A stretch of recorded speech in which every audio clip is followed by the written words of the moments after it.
May I have your attention, please? Good evening. You're listening to Straight Talk with Dean and Mark.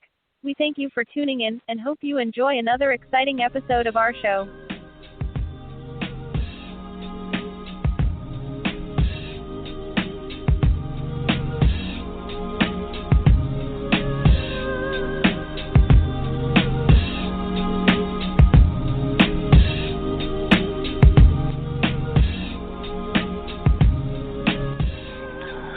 Ladies and gentlemen, good evening and welcome to another episode of Straight Talk with Dean and Mark. It's the day after Mother's Day 2020. 57 degrees up here in New Jersey, a little breezy. But from NJ to NC, it's the six-man Dean Geronimo. I'm in the studio with my right-hand man, Mark Lee. So, Mark, tell me what's good in your neck of the woods, my brother. Well, the weather is definitely cooperating here in North Carolina. We had a couple of days where it was a little bit on the chilly side, and that wasn't the greatest thing in the world because, we like it to be a little bit cool and everything, or, a little bit more relaxing in the springtime. But it did get a little on the nippy side. I think we got down near freezing on one of them days, and, I got some friends that did planting and things of that nature, so they had to protect their plants and see what they could do to keep those plants rolling. And I think we might drop down to 39, but we were thinking around the 60s earlier today, and they're talking the temperatures that I like, which is those 70s and 80s later on this week. So definitely some great weather being held here and everything. Yours truly is still involved in stuff. Had a meeting with my fellas that I'm working on that Fayetteville Street project and everything. So we had a meeting, and somehow food came up in the conversation. We were doing icebreakers, and it seemed like food became part of our theme in our icebreakers, along with some good old music and everything. So we had that going on, and then I've been catching things online and on regular TV. Even saw an old Eddie Murphy movie that I had not seen before that I actually was quite pleased with. I mean, Eddie's always had some amazing movie roles, but I don't know if you've ever seen the movie Mr. Church, but it was actually not as bad as I thought it might be. And that was actually a pretty decent movie. I thought it was a good job of both him and the family that he was taking care of and everything. I thought all the actors did a great job in that movie. So I caught that and actually enjoyed it. So had that going on.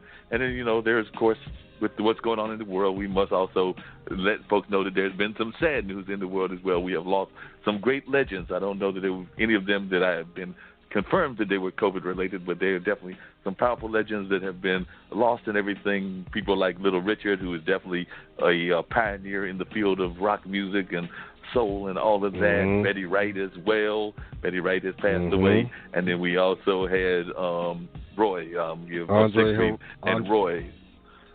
And Andre Harrell, the founder of Uptown Records, who Sean Puffy Combs once worked as an intern for. He passed. It was almost in order. It was like Andre Harrell, then the gentleman from Siegfried and Roy, Little Richard, and then Betty Wright. Yeah. Some amazing artists that have passed on into the heavenly gates now, and I'm sure that they're going to be still doing some great entertainment up there in the heavenly domains and everything, because all four of them were some very powerful figures in the entertainment field. Andre more on the producing side and everything of that nature, but that takes some major skills as well. So we're not going to not count him among the great performers and everything, because production is also a major skill also. So, but definitely the three other ones were great showmen, and I understand that they were amazing individuals from what I've read about them and everything. So it seems like all of them were just amazing individuals as well. So their music will be missed. As a matter of fact, I had the pleasure of seeing, I never saw Siegfried and Roy except for on TV. I can't say that I ever saw Little Richard, but I did have the pleasure of seeing Betty Wright. I want to say that I might have even introduced Betty Wright at the Bull Durham Blues Festival, because she performed there twice. We did one at the DPAC, which is, of course, everything down here is shut down because of what's going on with COVID-19 and the coronavirus and everything.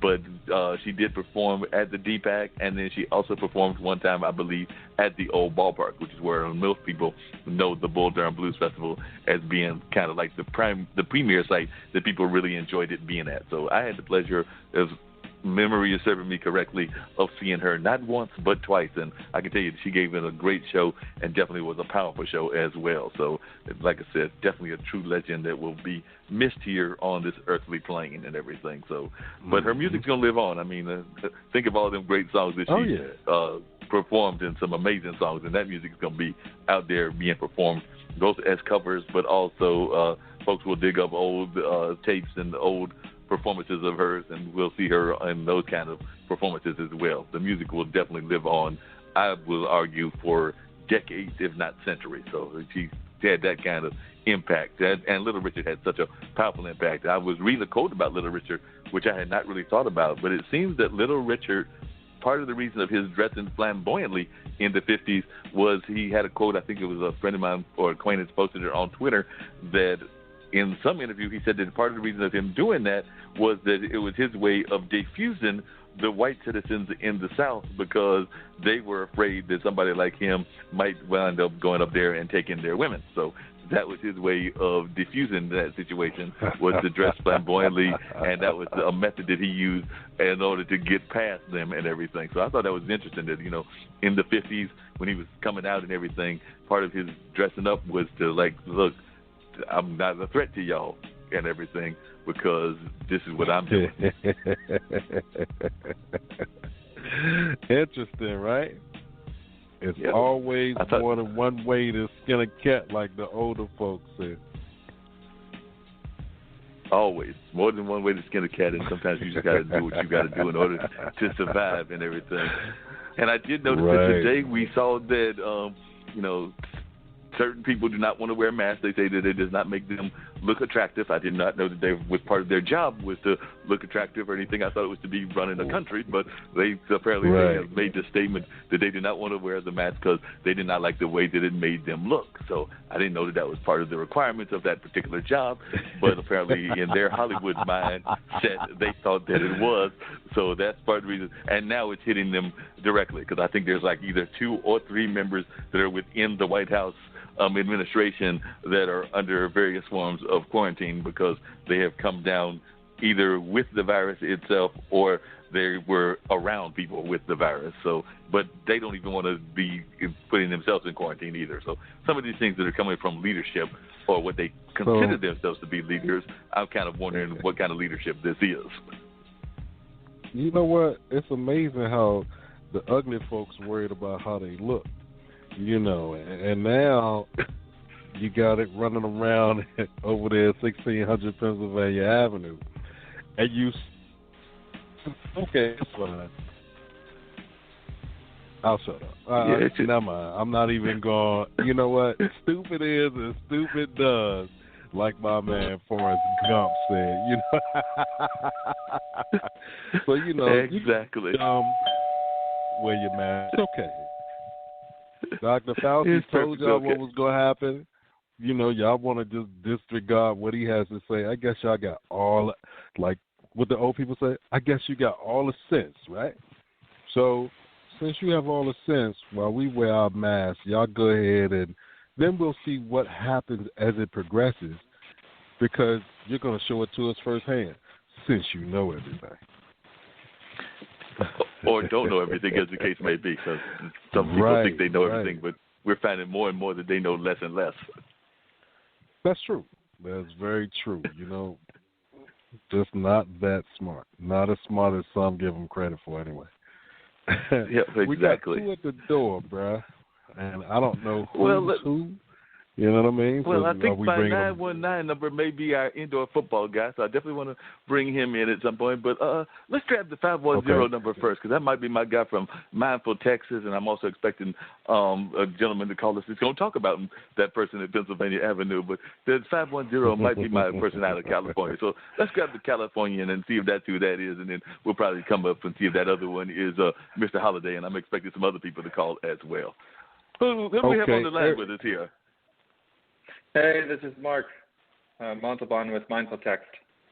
How are you doing? That's who I was looking for first. How are you doing? I've got some other people that are going to be calling as well. Now, Dean, this gentleman, one of his people called me up, and he's a up-and-coming entrepreneur out of, I believe, the West Coast area, and he's got some really powerful things that he's doing. And they reached out to me, and they were like, yeah, if y'all want to talk to some entrepreneurs, this is a young man coming out of the minority community that is definitely doing some very powerful things, putting things together with both mindfulness as well as, I think, some stuff around yoga and stuff like that. But I'm going to let Mark talk about what he's doing. I've got to teach you, though, you're, let's see, are you doing the Mark the right way, or are you doing it the wrong way? Are you spelling yours with a C or with a K?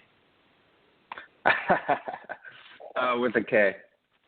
That's what they're afraid of. You're doing it the wrong way. It's got to be with a C. You're just doing it absolutely wrong, but that's okay. We'll let you, we'll forgive you this one time and everything. But tell us a little bit about Mindful Text and what Mindful Text is all about. Of course, yeah. Well, my dad named me after the Gospel of Mark, so maybe that gives me some leeway. Talking a little bit about Mindful Text, we make it ridiculously easy to integrate a mindfulness and meditation practice into your life. We send a short text message to your phone with varying speeds in terms of how many times a week you'd like it within the topic of wellness. And when you subscribe to an app, there's actually a 30% retention rate with an app over 3 months. But there have been a lot of studies with how using the SMS app and engaging with people through SMS, specifically with wellness, it has a very impactful it's a very impactful method in terms of helping people with their health. And there have been a lot of studies of that. So what we're doing, based on new advancements with how Apple and Samsung are allowing text messages to work, we're sending content to people to engage them with mindfulness and meditation almost every day to help them integrate mindfulness and meditation practices. And monks actually spend decades practicing mindfulness and meditation. And with our experience, we are helping people take this daunting task of going to practice meditation for the first time, or learning to integrate mindfulness, which I can discuss further if you guys have questions, and making it really easy for people to understand and integrate the many practices that come along with learning about mindfulness and meditation.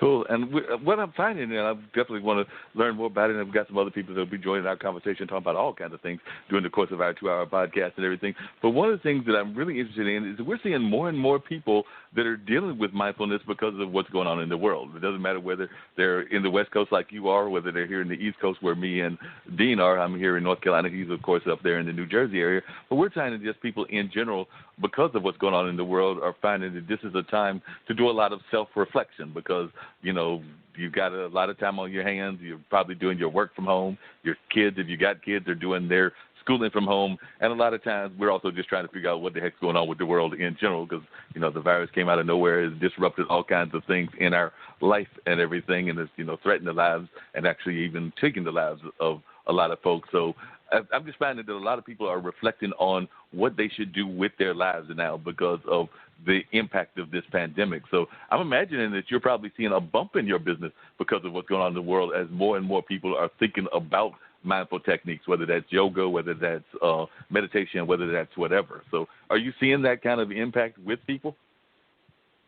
Definitely. You know, given the hyper-connected and fast-paced nature that we live in today, you know, we have so many tasks that are being put on a to-do list. We log onto Facebook, and then all of a sudden 2 hours disappear, and then you feel kind of awkward or you feel a little off just spending so many hours just scrolling through your feed.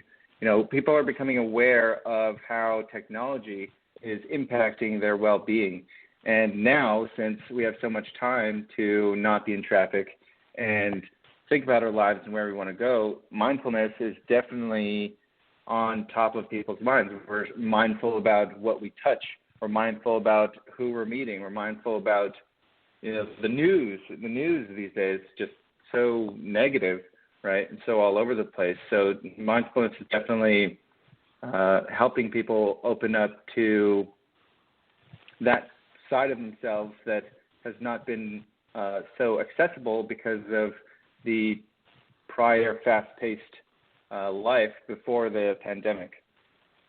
Yeah, definitely. We're seeing a lot of that going on and everything, more people kind of doing that. I do want to bring on some of our other guests, including a woman that is part of a network that is trying to get things